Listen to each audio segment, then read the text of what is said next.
Guys, welcome to Filmmaker Agency Podcast. Today we have a very, very special guest.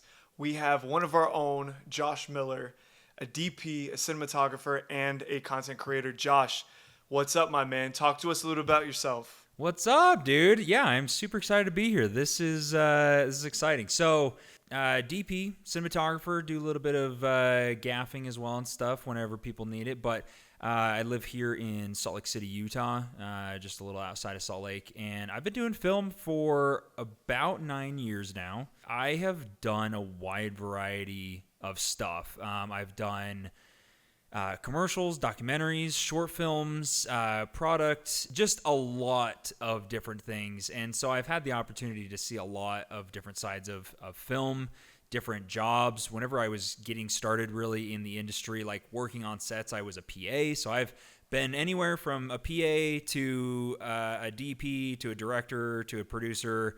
I've done all of it, but I love to live in the world of director photography. That's just... It's fun to make beautiful images, and here I am. This year my social media really blew up because one of my biggest goals with my career is I want to help filmmakers learn how to do cinematography, give them the tools that can make really beautiful things and get into cinematography at a really early stage of their career. Because I feel like for me it took super long to learn the right tools and the right techniques just because I didn't have somebody to kind of coach me through that. So super grateful for it, super grateful for where I'm at right now, and excited to for new things like Filmmaker Agency to be part of that, and excited to work with like you and all these other guys that you're bringing on, dude. That's awesome, man. That's awesome. You know, what I really like to dig into with everyone that I talk to, especially filmmakers, and what I want to do with this podcast is bring people on and really get a feel for how they got started and where they came from, because I think that has such a big impact on who you are as an artist and who you are as a cinematographer or anybody that's in the filmmaking industry. So can you talk to me a little bit about like how you got started and where you come from? I was 13, 14 or something. I bought one of those flip cameras that had like the USB that came out the side. That was my first experience with it, but with zero intention of doing film. And then I actually got into college and I started as a business major. And then I took like one economics class and I was like, screw that. And I met a friend that did film. She went to a different school and I was like, wait, like I knew that filmmaking was a career, but like never put two and two together that you could like do it as a career, I guess. Like, I don't know, like for me at least, I don't know. And then I met her and she introduced me to that and I just fell in love with it. I was like, wow, this is incredible. And it was a communications degree with an emphasis in video. Switched my degree and just went all in on it. And thankfully the school that I went to, they had like this ad agency that worked with actual clients, but it was run by the school. There was different heads. There was like a video department head, like a graphic design head. And so there was like students that were filling those roles. And then we were like underneath them and learning from them. It was just, a little bit of a structure. That was like my first taste. And on the side of that, I also did freelance work. And one of my biggest goals coming out of college, I wanted to walk out of college looking like I had been out of college for 4 years. And so I was like, I have to work. I have to build my resume. I have to do these things so that I can, put that time in after I'm out of college. While I was in college, I worked for technically 4 different companies. The in-house at school.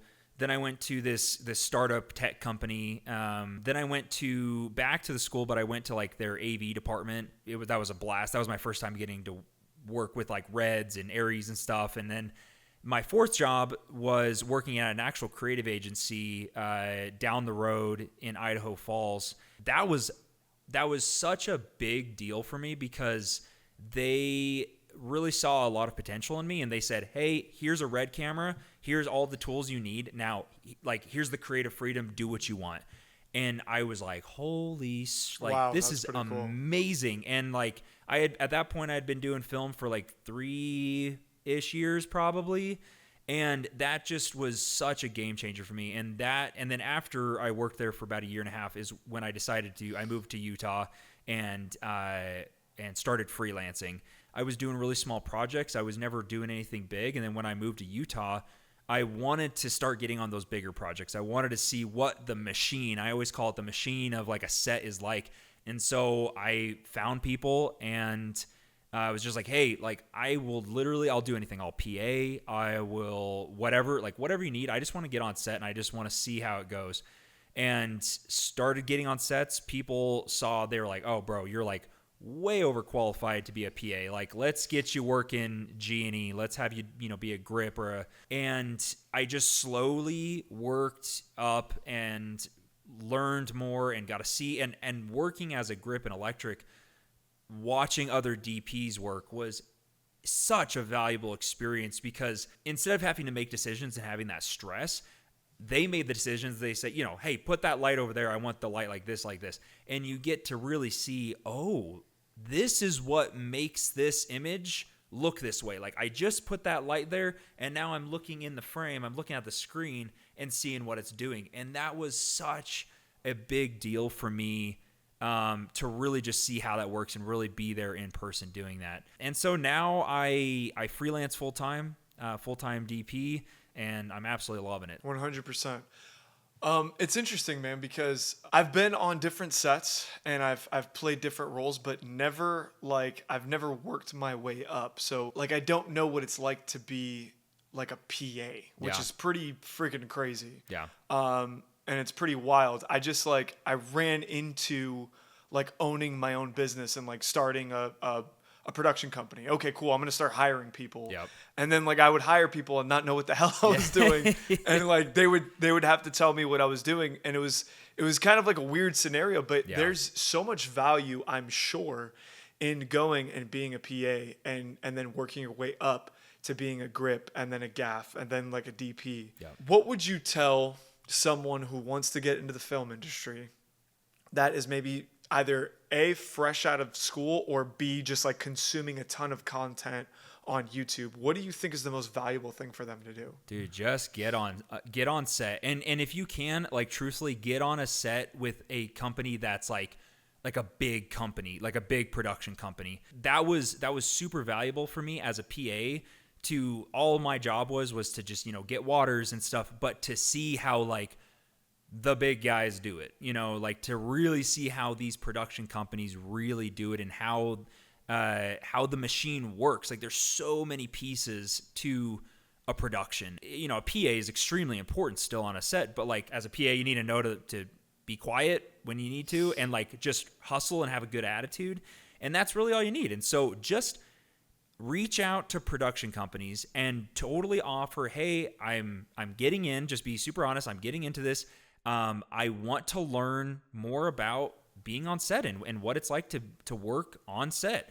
Again, like I said, you don't need to have these qualifications to be an amazing PA. Like, I've seen, there's some PAs that's like their career is like a PA, and it's insane to see how different that is from just like a person that's like kind of, new. Like, they really go above and beyond. But like a good PA, you can not know anything. So just offer your services.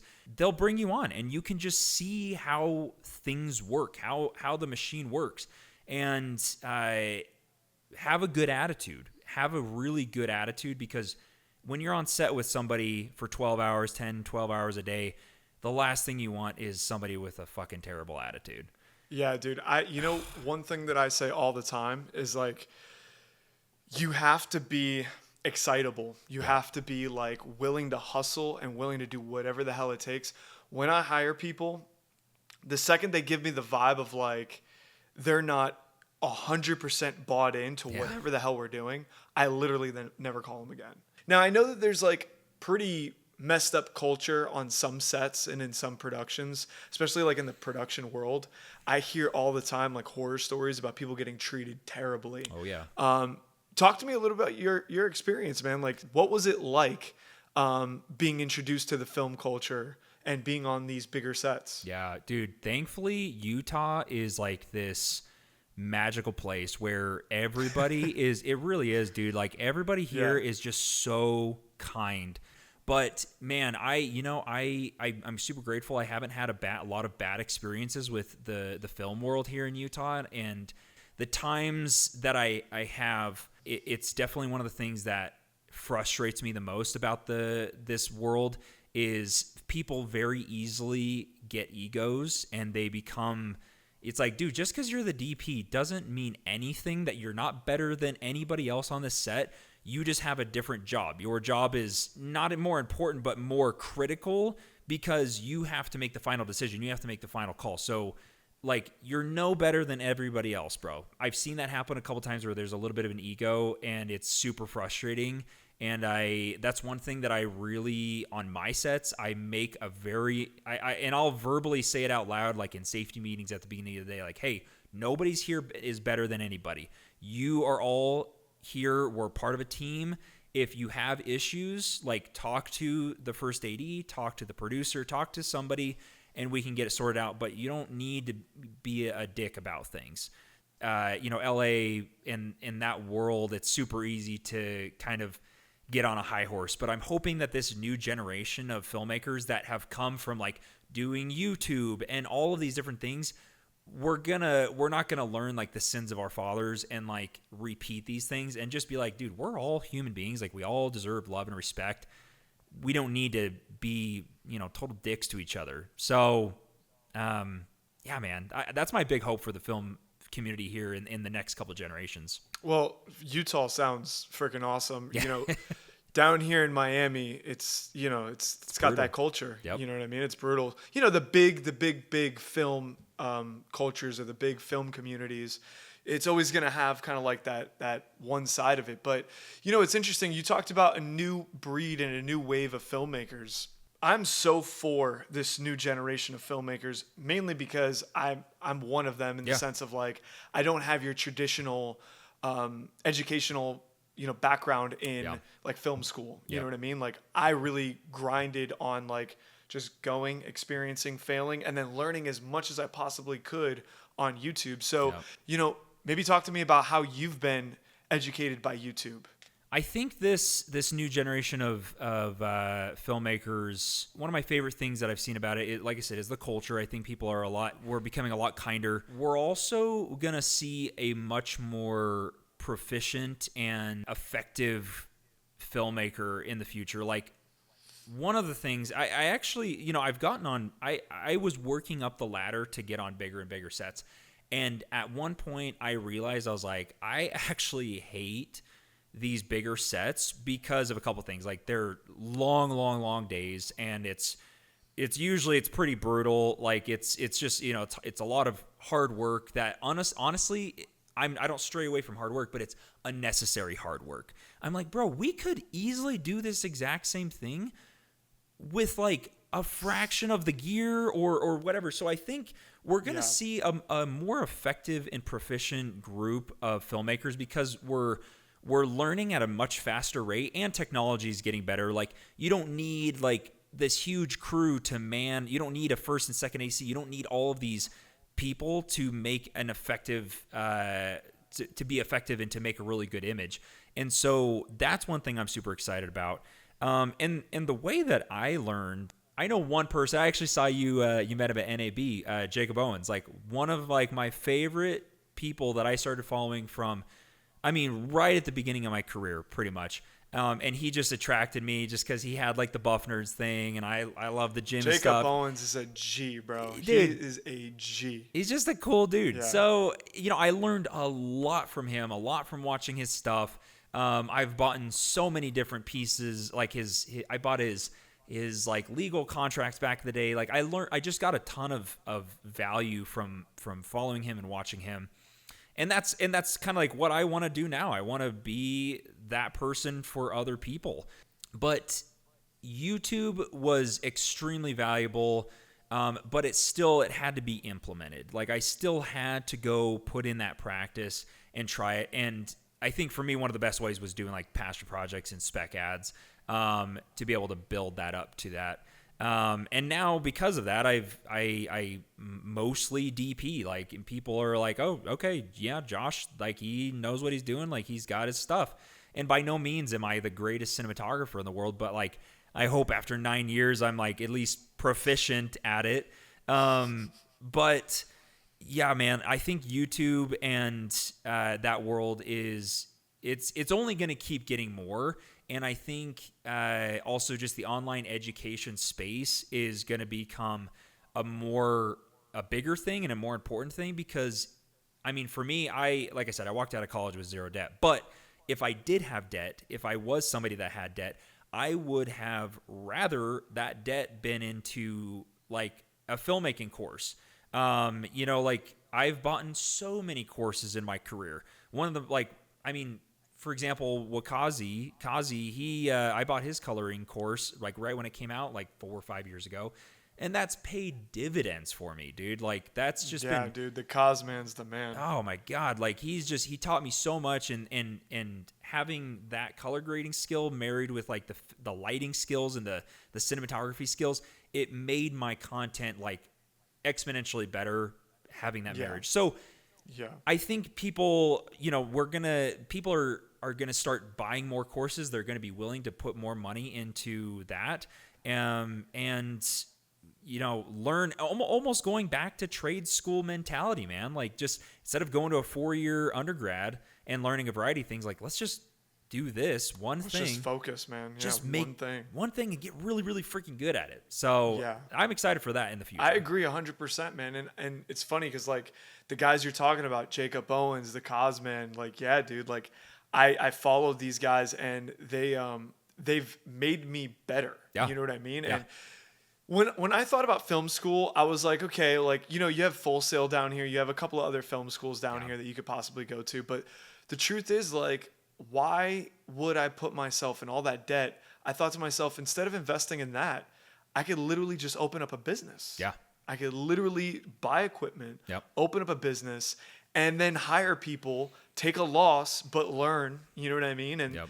and like just try to figure it out. And that to me was more valuable than what I hear a lot of people doing in film school. And like while people when I was younger and when I first started this whole thing, while people were just getting out of film school, I was actually on set. I Yep. was actually producing things. You know what I mean? Yep. I mean, I had no business calling myself a director, but I called myself a director for years. And you just kind of put yourself in those situations and you kind of grow. And it's very interesting, man. But one question that I had for you, brother, was what is the thing that drives you to filmmaking? What is the thing that you're super passionate about? What do you want to do? Like, Yeah. if you could say, like, this is my end goal. This is where I'm trying to go artistically, not entrepreneurially or how you want to make money or business, but like artistically. Yeah. How do you want? What do you want out of this? Dude, that's a really good question.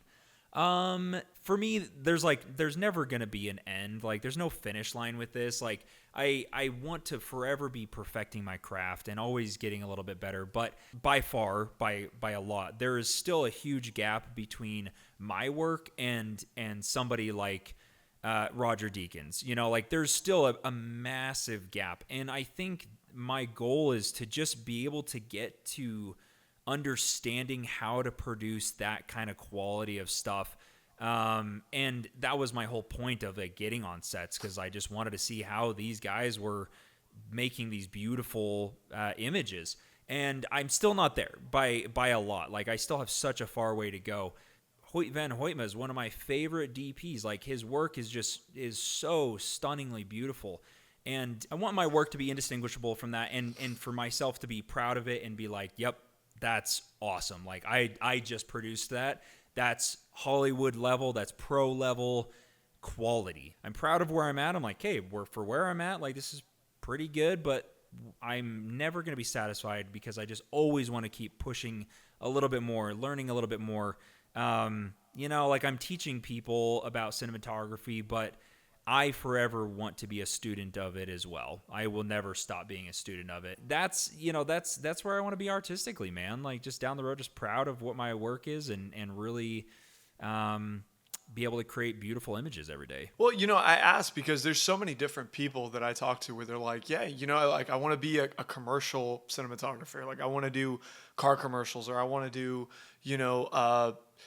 documentaries, or, and then some people want to jump into that world of narrative. Yeah. And by the way, it's all different skill sets. Yeah. And there's no, no one is greater than the other. No. But I was just curious, like, where do you want to go? Like, do you see yourself working on films, like big budgeted films and stuff like that? I don't think so. I like I said, I went into that world and just enough to be able to see like that was just not my jam. I mean, so for example, the first little taste that I'm getting of this on the 14th, I'm leaving for Virginia, and I'm going to be gone for 20 days, and we're filming 10 short films.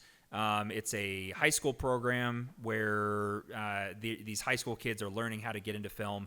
Yeah, you told me about that. Yeah, it's super cool. But like, I'm going to be gone for 20 days filming 10 short films. It's going to be, grueling long days probably. I hope, I mean, we can't be too long because there's high school students there. But I personally don't really like being gone that long because I've become a homebody. Like I love being home. Like Yeah. I have a fiance. We're getting married in a couple months. I've got a dog.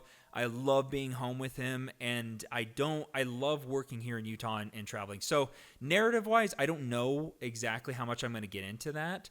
I really love commercial work. That's definitely something that I love, and I think it's because I've just always done it.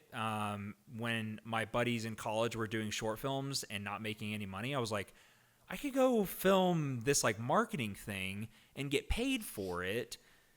So why would I not do that? I just my logical and my creative brain work together with the marketing part of it. But I have really enjoyed getting into narrative recently. I think I'll probably always fall back into the marketing commercial side of filmmaking, I would assume. Yeah, I will say that there's definitely some pros and cons to both. Yeah. It is tough to make a movie and actually make money from it. Yeah. And then on top of that, you do have like these corporate projects that you shoot in a quarter of the time with, a lot less work, and then you're making 100 times more money. Yeah. So it's like, yeah, I totally feel you, brother. Just gotta do what makes you happy at the end of the day. It's like if you're cool with making less money, but you're making narrative, and like if that's what really makes you happy, then like dope. Do it, man. Do it. Yeah. Yeah, I feel you, man. I feel you. So I wanted to ask you, bro, like, what do you got going on right now? I mean, I know you got the school project happening. Is there any other project that you're working on in the back burner? Are you focusing on YouTube channel? Like, what's going on with you right now? I'm probably spreading myself just a little too thin, but I had like almost like a weird like midlife crisis last year. I turned 30 and I was just like, man, I've got to just go all in and just do everything that I've wanted to do. And as soon as I kind of made that decision, that's when my social media blew up. And So wait a second, you're 31? 30. I turned 31 in a couple months.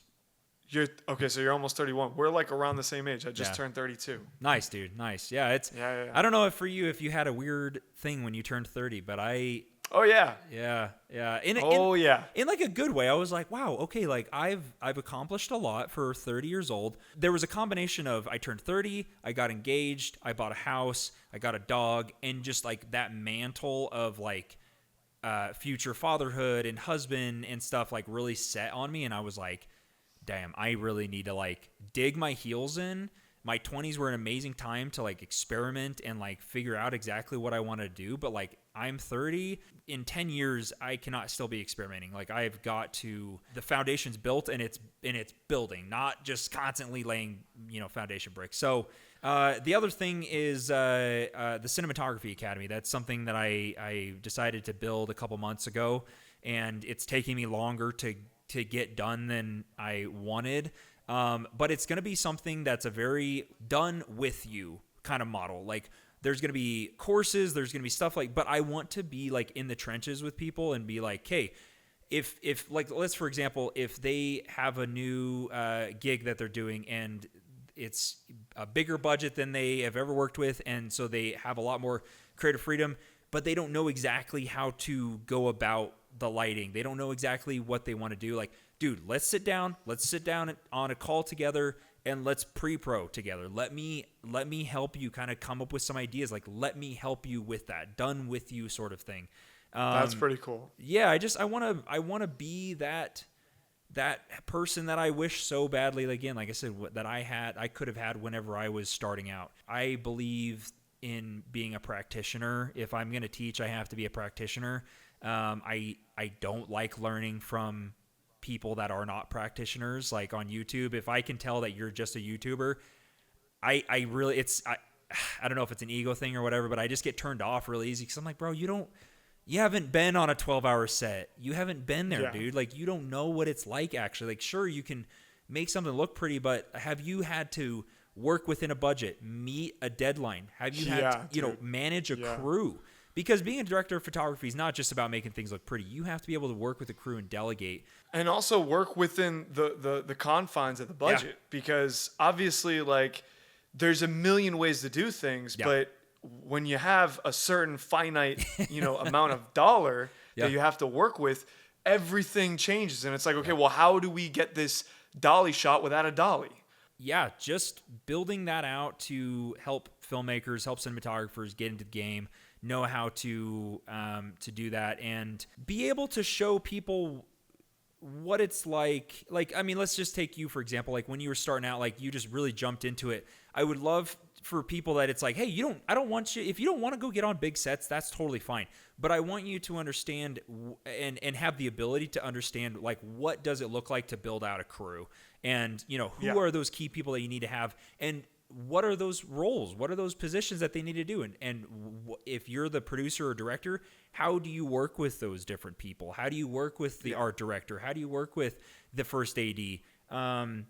So, giving people that on-set experience knowledge without having to go through the grueling process of being on set. And yeah, man. And then I'm excited for working with the Filmmaker Agency. Like, I want to be able to create content for people, be able to work with brands and show people how to use, like, I love the post that you put out the other day. Like we're not sellouts or anything. Like, we're getting these pieces of equipment, sure, for free, but I'm trying to lessen hurdle for you so that I can show you how to use this piece of equipment or how to do this technique, so that you don't need to go through the grueling process of trying to just like figure it out yourself. Let me ask you a quick question. You got those what was it? Was it the DZO Yeah. lenses? Yeah. They sent you that whole package, right? Yeah. I thought it was for free. Like, I thought they were gonna give it to me, and I think there was a little bit of a language barrier, and it's just a loan. Yeah. It's just a loan. So, but yeah, I have a like a 4 or a 5-pack 5 lens kit of the DZO Vespas right now. Number one, that's pretty awesome. Yeah.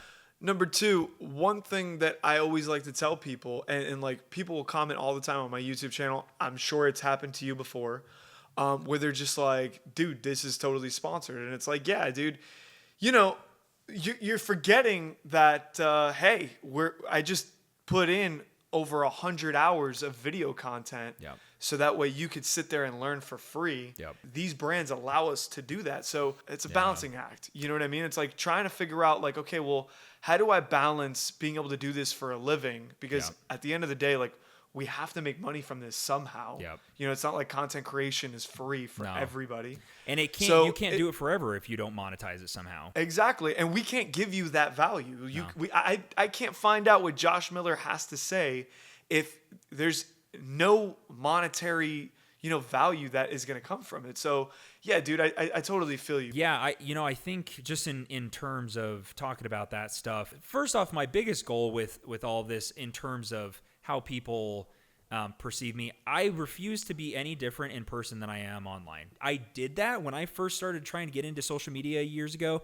I had like the YouTuber voice, like, yo, what's going on, guys? Welcome back. Like that's not me. Like, I'm pretty like like I definitely have good energy, but like on a regular basis, like I'm a pretty chill and low key guy. And bro, I gotta say that the second that I saw your content, I was like, bro, I want to go out and have a beer with this guy. Yeah, like, this guy sounds like a dope dude to go out, have a beer, talk shop, just like hang out and vibe. You know what I mean? So whatever you're doing, brother, it's working. Well, I just refuse. I personally, so one of the things, I mean, this is just a dumb little example, but I have a tattoo right here. It's the all-seeing eye. And for me, it's just an integrity thing. It's just like who you are behind closed doors and who you are in front of people. Like the person that I am indoors and behind closed doors and with people, it's just, I don't want it to be any different. And so because of that, I want that to lead into everything that I do with my path as a cinematographer and content creator. It's just like, I hope people will know that like I will never sell them something or talk about something that I personally don't believe in. I got a product the other day. This was like a month ago from a company, and I was just like, this is garbage. And I told them, I was like, hey, I'm sorry, I can't promote this. Like, I appreciate you sending it out, but I can't promote it. And they're like, that's okay. We're so sorry that it wasn't up to your standard. And I am not going to make money at the cost of stabbing you in the back or selling you something shitty, you know? And you know, one thing that I will say is that like even right now with the agency, we're screening a bunch of brands that are coming out to you guys because there's a ton of like Chinese brands out there and like a ton of like Japanese brands out there that are you know, coming in and they're like, hey, like we want to do this and we want to do this and here's a dollar amount. But it's like, me and Ben are having meetings and we're like, okay, well, what companies do we even entertain? Because a lot of these companies, their products are garbage. Like I don't even want to bring this to our agency because for the weird off base fact that you guys might be like, okay, like, yeah, I want to do it. Well, I don't want to hurt you and your audience. So it's like, we have to be careful. And it's so important. Like, I'm going to say this, the beginning of my career, I was like so excited to get a brand deal and like get free gear that I was like, yes to everything. But after like the second or third time I did this, I was like, whoa, wait a second. Like, no. This is like really bad. And then on top of it, some of these brands, not all of them, most of the brands that I've worked with have all been cool on the sense of like, I'm 100% honest. Yeah. But some of them are like, oh, you can't release that video because you said this and I don't like this. And I literally had to tell them like, okay, well, like, forget the video. Like, just don't worry about it. I'll give you the equipment back because it's done. Like, if I can't talk about the truth, then what are we doing? But again, like, to the point of a lot of these people that will comment on my YouTube channel, I don't necessarily get upset at them. And I don't think that creators should because they have a valid point in the sense of, like, there's so many content creators out there that are just literally peddling crap down people's throats. And I don't blame them because influencer marketing has become so saturated and so like almost what used to be something that you could really trust is not something that you could really trust anymore. I had a gimbal. I don't know if you saw the video. I got ripped to shreds, Josh. No way. I got ripped to shreds, bro. Like people were ragging on me. They were like, this gimbal is a piece of garbage. Now, mind you, when you talk about something, we have to evaluate price point versus what this thing can do. And in the video, I was like, you know, guys, like, it's not the best gimbal on the market, but for what you're getting, like for $200, like, it's great to throw your FX3 on it and be up and running with some stable shots. And I showed some examples of exactly what I got it with. And people were like, oh, you're a hack. You're just trying to push this thing out. And it's like, you know, and I'm curious, like, have you ever had to deal with anything like this yet?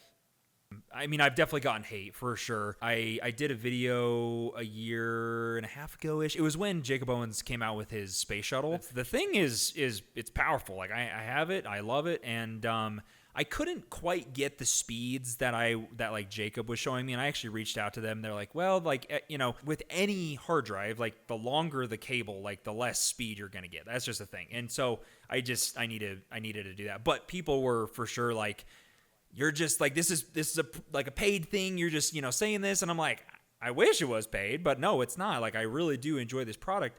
I've had people ask me, they're like, hey, are you ever gonna do like budget stuff? And I'm like, it's tough. That's a tough one. It's hard because, like, I mean, for example, I've seen videos of people using like PVC pipe and like curtain rods, you know, to do like a 4x or like a 6x diffusion, and I'm like, that's awesome. That's really cool.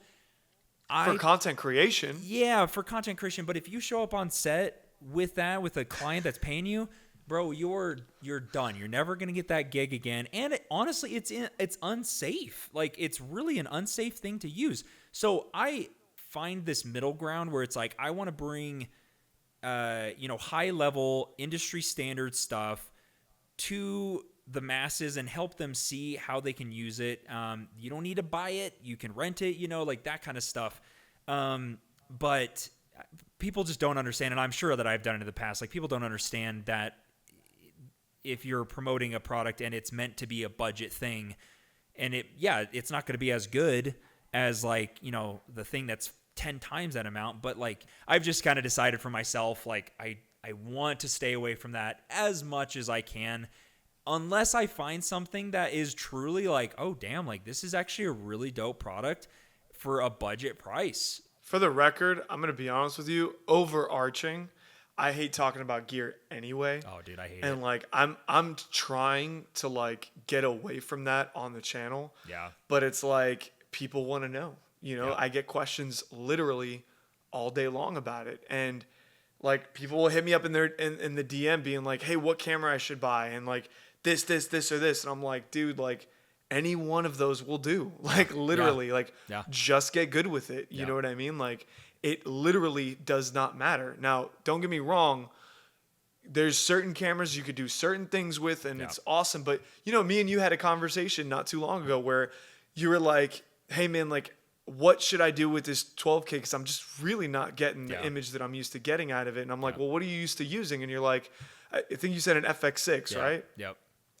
And I'm like, dude, every time like I use the FX6 or anything Sony, I'm like, I feel like it's not Blackmagic. And I'm like, and it's just weird. It's just, that's what it is. But it comes down to this.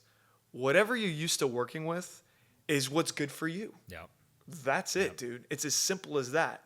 The business of brand deals for filmmakers is important. Yeah. Because it allows us to be able to do this thing, right? So I'm not going to say that like brands don't matter. I'm not going to say that like, oh, you should never take a sponsorship. You definitely should, because it's what drives this whole economy of filmmakers being able to learn from each other. But it's important that we keep that integrity. And me and Ben just had a meeting about this the other day. Like, we have to, even when we get, like, it's our responsibility as the agency to try to help you guys like navigate, like, hey, listen, even if you take this deal, watch out for this, because there's certain things that we don't want to hurt your audience, because in the long run, it's better for everybody if like your audience knows that you're going to tell the truth, and you're going to be honest, and you're going to showcase good quality products. So I totally feel you on the budget stuff, man.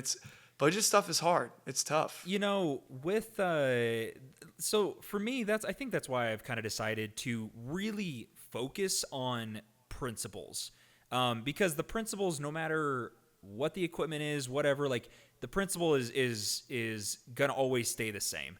I want to talk about why we do this, why we use these, like what is the purpose? How does having this thing increase the value and and your effectiveness? How does it make the overall image better?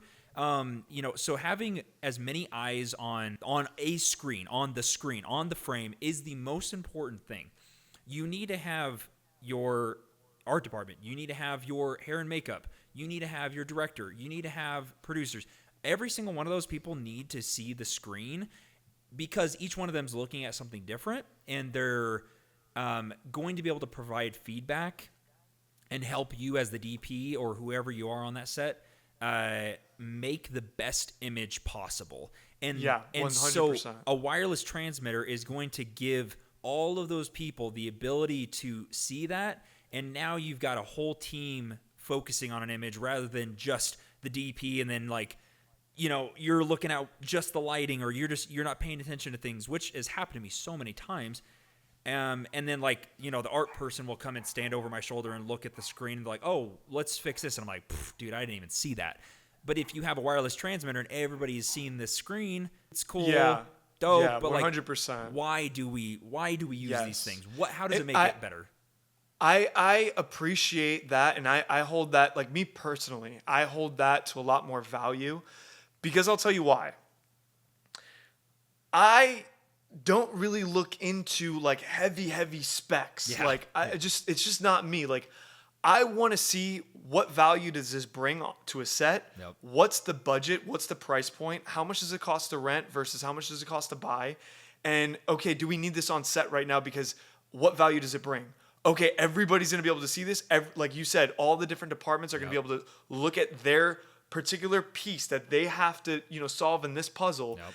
And that's going to help them do their job better. No brainer. Yep. Video transmitter, definitely need it if you're on bigger budget productions. Yep. Now, do you need it for a content creator? Probably not, dude. No. Probably not. You know what I mean? But like a real production where you have shit on the line, for sure, 100%. And that's what I'm talking about. Is like doing a sponsored product for something like that, to me, is like an easy sell. I'm not mad at that. Yeah. I see creators all the time.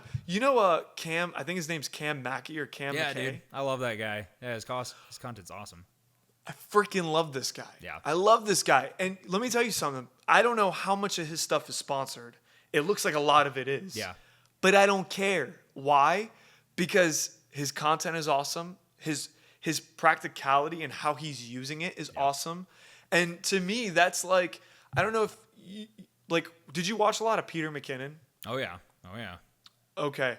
Peter McKinnon did the same thing, man, where he would sponsor products, but it was in a way where it's like, I'm not mad at that. Yeah. Like, you did a great job and you showed me how to use something that could literally help me, so thank you. You know what I mean? Like, I'm not mad at that. So it's just about, I think it's about that balance, man. Yep. It's about that balance. I think it's got to be, and that's probably something I should think about and like kind of study a little bit, is like what makes that difference. It makes my workflow better, and it's going to make your workflow better. And I mean, just on the topic of like budget stuff, I think this is a good example where somebody like Hollyland, for example, they've got like their smaller wireless transmitters that are meant for more like content creator or just like smaller videographers. And, the range is not as good, which is fine. You don't need crazy range whenever you're doing smaller stuff like that. But I think it adds a lot of value if like they could, give the Hollyland stuff, they can connect to like phones, but it's like your client, whoever your client is, you could send them a wireless feed, and you've instantly made yourself look more valuable to that client because you have a wireless transmitter. When, it's a couple $100 to buy that thing. Now, if you're on a bigger set, you're going to need one of their more expensive ones with a longer range.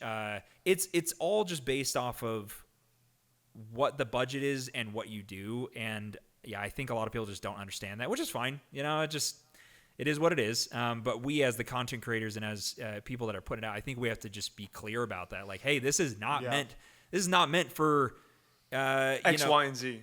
It's meant for this, and you shouldn't use this if you're doing this. So, yeah. It's funny that we're talking about this because one company that reached out to us was Zhanyun, and they provided me with some of their lights, some of their new bicolor lights, and they're pretty cool. But there's some things that I really don't like about it, and I have this review coming out in like the next few days, and I'm gonna be freaking brutally honest. Yeah. And I'm gonna tell you who exactly I think this thing is for, and whether they like it or not. This video is going up on my YouTube channel. Yeah. And that's why I think it's important that we have to say as content creators too, like, don't accept money. Accept truth over money in the sense of like, be as real as you possibly can on that video. And if they tell you like, oh, we're not going to pay you for that video, don't pay me. Yeah. That's fine. Yeah. But like, I'm going to tell you what I freaking think about it. You know what I mean? Yeah. I wanted to ask you, bro, because I wanted to talk to you about your YouTube channel. So, right now, how many subscribers do you have? You're like at 4K, right? 3,800, 3,879. 38. You're scratching at the door of 4, Yeah, bro. man. Yeah. Which I'm super grateful for. Like it's been like, I'm one of those people where I don't care. Like whenever I reached 800 followers, I was like, hell yeah, that's dope. Like, so to have almost 4,000 followers, that's sick. Like, especially YouTube, because like people really spend a lot of time with you on YouTube. I'm like, damn, like these people are spending a lot of time with me. Like that means a lot. Yeah, dude. No, YouTube is definitely different than Instagram. And like we have conversations with creators all the time because it's like YouTube just has a higher value with the subscriber count versus follower count. But one thing that I was going to ask you was like, number one, how long have you been on YouTube? The first time that I posted a video was 4 years ago. And then I did like a couple videos. I think I stayed pretty consistent for a little bit, and then I died off. And then I really picked up at the beginning of this year. And the first video that I posted, it's at 60,000 views now. Oh yeah, I saw that video. Yeah, Why don't you dude. tell us what that video is called? How to create outdoor cinematic lighting. I posted that 5 months ago, and that was just like, I feel like everybody has a defining moment in their career, and that was like Yeah. my defining moment. That video just like blew up on all channels. I mean, that's what really blew up everything up for me, and that was like really an eye opener for me of like, okay, I understand now what people want. Because one of my biggest gripes with creators is they're like, I'm not getting followers, I'm not getting views, blah, blah, blah. I'm like, bro, your content just is probably shit. Like, Yeah. I'm sorry to break it to you, but it's just probably shit. So that was like a really good testament to me of like, okay, this is the type of content that people want. I just need to produce more of this and keep giving people that type of stuff. And that was like the realization for me of how I said I want to bring like these industry standard things to people. I mean, like, it wasn't anything crazy. It was just like opals and floppies and stuff and mirrorboard. But people were just like, "Oh my god, I didn't even know that was a thing. Like, I didn't know that there was a mirrorboard. I didn't even know that was like a thing." And I'm like, Yeah, there's a lot of people on YouTube that like you just lit something without lights outside. Like Yeah. what the hell? Like Yep. that's crazy. Yep. And I'm gonna be honest with you. That was my first introduction to you. Oh, sweet. Was that video on YouTube, and I saw that video and I'm like, damn, that's a damn good idea. Like it was just good, dude. It was like Thanks, good man. practical knowledge.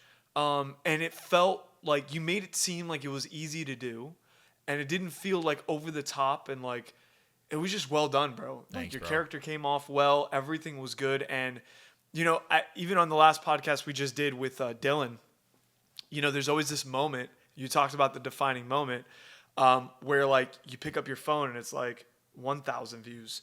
An hour later, it's like 2,000 views, 3,000, 10,000 views, 20,000. You're freaking out. So talk to me a little about like where your mind was at. Bro, that was, yeah, I mean, like, just exactly that. Like, every time I would open my phone or, like, open Instagram, it was like, I think it maxes out at, like, 100 on Instagram for, like, the notification thing when you first open up of Instagram. But, like, I'm opening it, and, like, it just every single time that I open it, it's, like, another 100, another 100, another 100.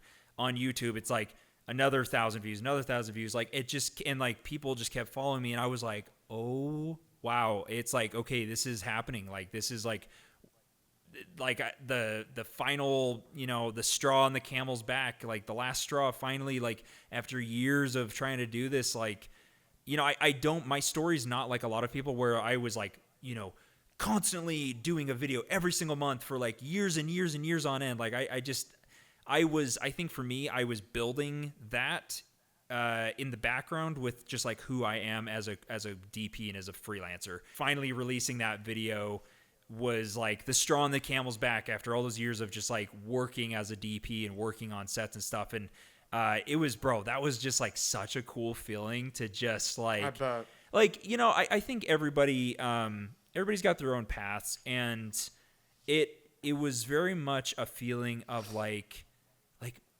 finally, like, I got a win. Like, I finally, like, I got the W. Like, I finally got it. Like, it just was such a good and humbling. Like, I mean, I really am one of those people where I'm like, bro, like, everybody's time is extremely valuable. The fact that they're willing to just spend their time with me, I am so grateful. Like, I'm humbled to that you are willing to spend your time, the most valuable thing in our world. Yeah. You're willing to spend your time watching something that I produce.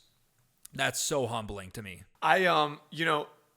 It's this weird feeling. You said like you finally got the W, and I totally know what you mean. I mean, I spent the first year on YouTube sucking so bad, like sucking so bad, bro. And it took me like a whole year to figure out, like, finally, okay, what's going on. And once I started getting it and understanding, like, okay, this is what people want, it was like, it felt like, I don't know, like this freeing feeling of like, wow, okay, finally I get what you guys really want to watch me for. You know what I mean? So I totally know what you mean, man. It's freaking awesome, and I love talking about that feeling because it is a turning point, and it really is kind of life changing in a way because a lot of people don't think that you could do this for a living. A lot of people don't Yeah. think that you could become a content creator, or even more so, like a filmmaker slash content creator, Yeah. because that's even kind of harder because there's a lot less of an audience there for it.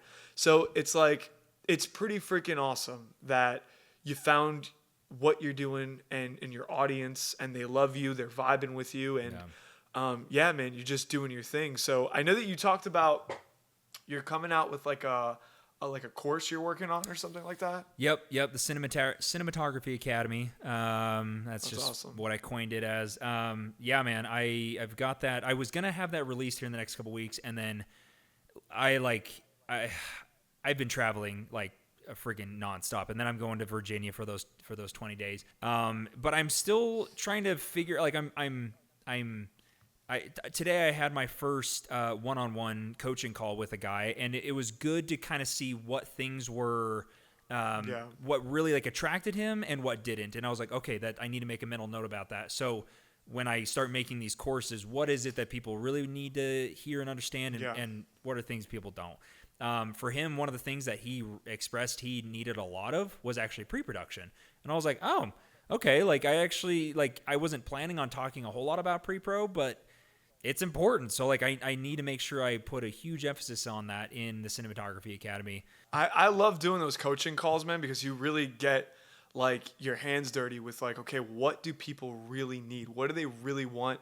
Why do you come to me, and Yep. what value can I bring you? You Yep. know? Yep. As filmmakers, I feel like we can get beat down on ourselves really easily. Like, we're artists, and so we can really I think a lot of people will tie their value to their quality of work, and like there's just things like that I want to make sure that I am including in the Cinematography Academy and stuff. Like, it's not just about making good stuff. It's about being happy with who you are as a person and also creating good stuff.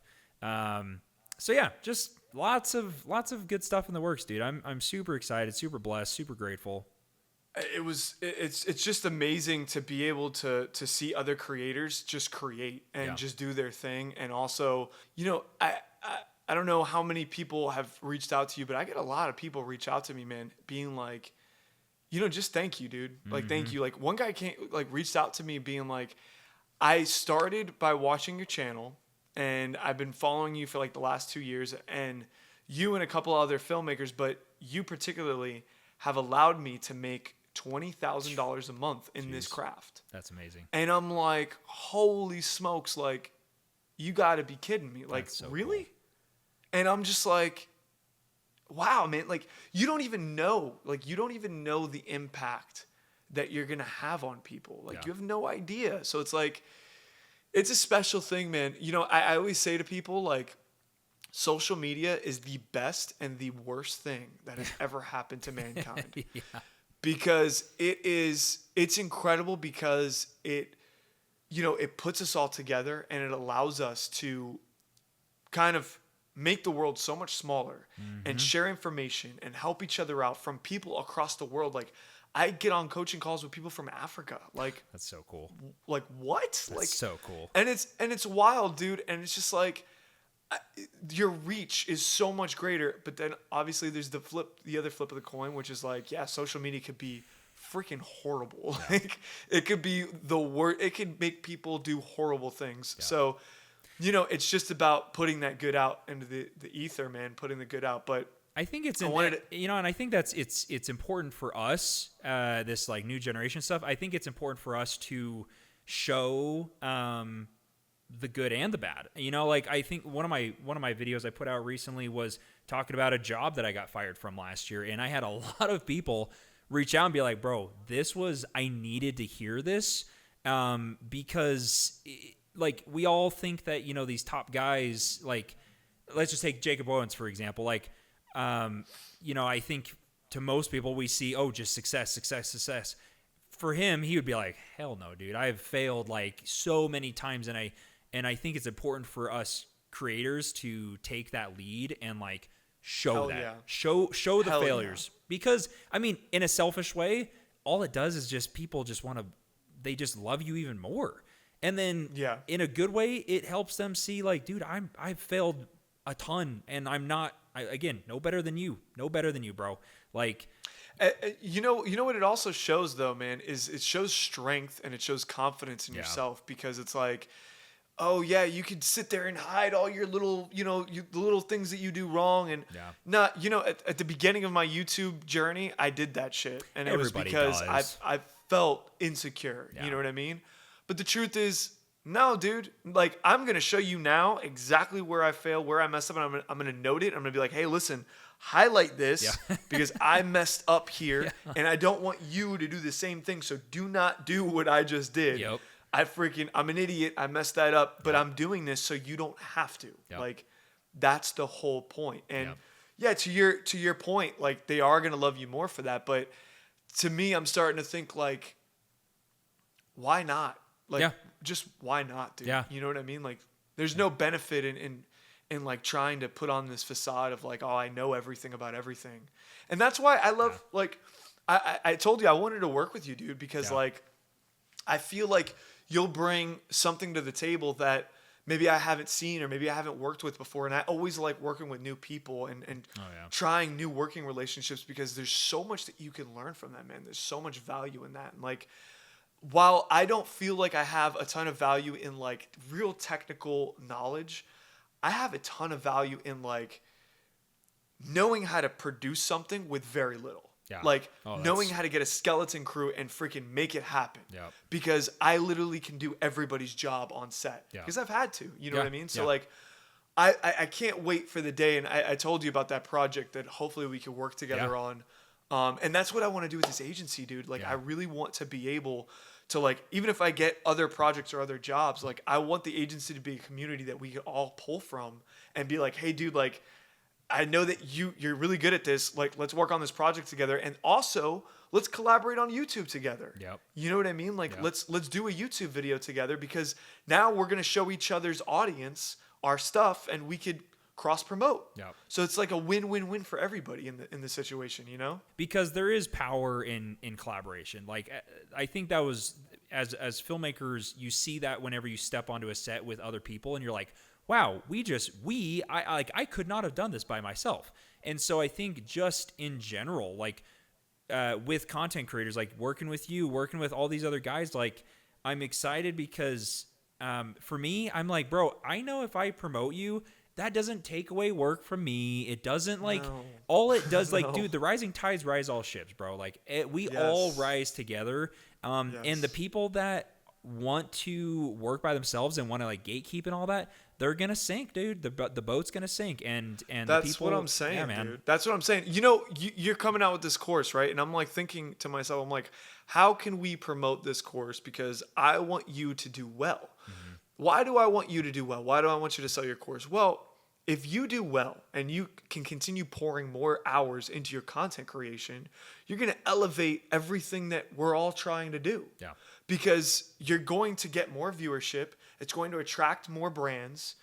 And, you know, we have this, again, this filmmaker agency really puts things into perspective for me, where I'm like, yeah, dude, we really are all in this shit together, because the more we're all doing and the more value that we're all bringing, it just helps everybody else. Absolutely. And it benefits everybody else. So I love being able to get together with other filmmakers, because I don't know about you, but like I'm not involved in like a huge like filmmaking community down here, like in Miami. It's very, very like tight knit, and if you're in, you're in. If you're not, you're freaking not. You know what I mean? So like the productions that I get are mainly in like sports, because I've Okay. been doing like the Law of the Goat thing. I don't know if you've ever seen like Law of the Goat. Yeah. Yeah. Yeah. So like I've worked with like Karate Combat, some MMA promotions down here, and even in the rest of the world and stuff like that, jiu-jitsu stuff, and all kinds of stuff like that. But actual like Hollywood type level stuff, like I know the people literally working on Bad Boys. Like that's Oh, no how way. tight knit it is down here. You know what I mean? Like Wow. the same companies, the same people go to every single production, because there's not that many. You know what I mean? So I don't know if it's like that in Utah, but that's how it is over here. But my whole point of that is like I just love being able to hang out and talk with everybody, not only from the agency but just in general. You know what I mean? Like it's just it's a cool thing. But I wanted to ask you, dude, there's a movie that everybody has that they have seen where they were like, this is the reason why I want to do what I do. So my question to you is, what is that movie for you? What is that movie that you're like, I want to do that. Like, that's what I want to do. Almost like any Christopher Nolan movie, truthfully. Like they all just, one recently that I would say, we'll just say that this the most recent one besides like Oppenheimer and stuff, Saltburn. Saltburn. Saltburn was, dude, I love movies that you cannot predict the end, or that are just total, like you get to the end and you're like, wow, that was, the main person dies or whoever. I love that kind of stuff because it really shows the art and the craft of what we do. It's just, it's filmmaking, it's storytelling. And yeah, Saltburn was, oh man, I walked away from that. I was like, wow, I was not expecting that at all, but that was such a beautifully, good script, good, like so well shot, like acting, everything, like everything about that movie was perfect, like absolutely perfect. I was shocked at that movie. I was like, holy, what? Yeah. I was like, Yeah. what is going on? Like, yeah, it was a damn good movie though. I was surprised. Yeah. I was freaking surprised. Cinematography was good. Yeah, it's just, I mean, like probably, another movie, Batman: The Dark Knight. That was, with Heath Ledger. That was just forever one of my favorite movies because the Joker is such an amazing character, and like even Joker with Joaquin Phoenix, like you see, it's like he's not like a bad dude. Like society created him to like turn him into a bad dude. And you kind of start to see the, it's like the villains. It's like, oh, they are not just bad people. Like they were put through shit in their life to get this way. I saw Baby Reindeer recently on Netflix, and like again, one of those movies. It was a show, but like one of those shows where you're just like, what the, like that's like just a crazy concept. Like if it doesn't have like a crazy concept to it, it's just so hard to watch nowadays. Like, I heard the new Mad Max was insane. I heard it was awesome.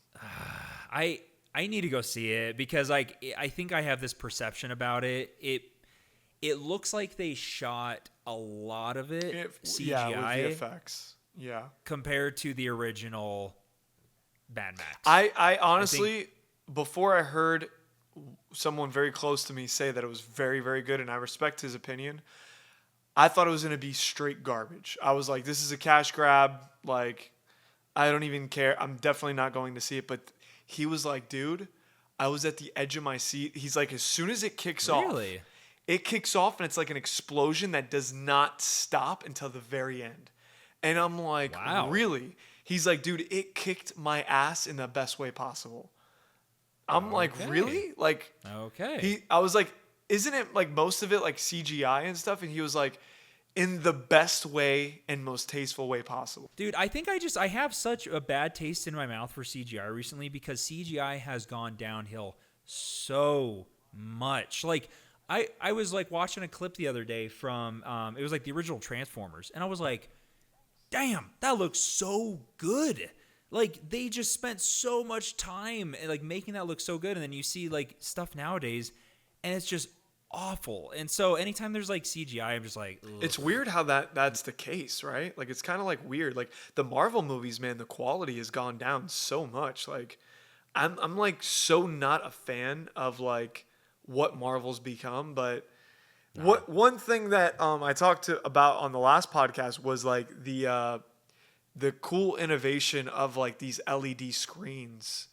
That's been pretty freaking awesome. Like what they did with the new Batman was awesome, man. Like, I mean, I haven't had a chance to shoot on one of those yet. I want to though. Yeah, man, me too. Like I'm like trying to figure out like, okay, cause eventually I'm going to build a studio and I'm like, how do I get one of those? Like, how the hell can I get one of those? If I can get one of those, the sky's the limit, dude. Yeah. You could shoot movies in your studio with Yeah. that thing. Dude, the problem with those, at least from what it's like owning a more expensive camera. It's like you need more storage, you need more blah blah blah blah blah.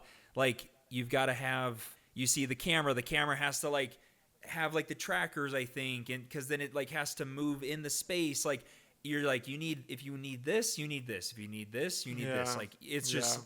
I'm like, so I mean, it's dope. Don't get me wrong, it's But super it's probably dope. But like I'm like, stupid expensive. oh Yeah, I can imagine yeah. that it's like crazy expensive. And I love shooting on location. I'm kind of an old school DP in that regard. Like I love. Me too, though, love man. shooting Like on I location. that's honestly like if I could do it, I would love to shoot everything on location. Like Yeah. that would be the way to go. Yeah. What's like your favorite movie from a cinematography standpoint? The new Dune, Dune 2. I mean, both of them, Dune 1 and 2. Dune 2 was like insane. That was Dude, just literally the best movie I've ever seen in my life. cinematography, and from a cinematography standpoint, I mean, just like, again, just perfection. I think another one, The Revenant. Revenant was nice. Yeah, just again, like Hoyt Van Hoyt, he's one of my favorites. Like him and Roger, like I feel the reason why I think I love him and Roger so much is because they make things pretty realistic looking. Like it's not, like it looks really nice, but it feels very natural. Is there any final words you have for everybody watching right now? No, just it's cool. I love being part of things that are like just starting up because it's cool to see where things, some of these big companies that, now that they're big, but it's like, hey, they started off small, just like this. And so to see the potential and like, man, this could be and will be something huge. Like it's so cool to be a part of it. And Josh, man, I want to say thank you so much for stopping in and hanging out. thanks for having me, dude. Super. This was such a good time. Good chatting with you, man.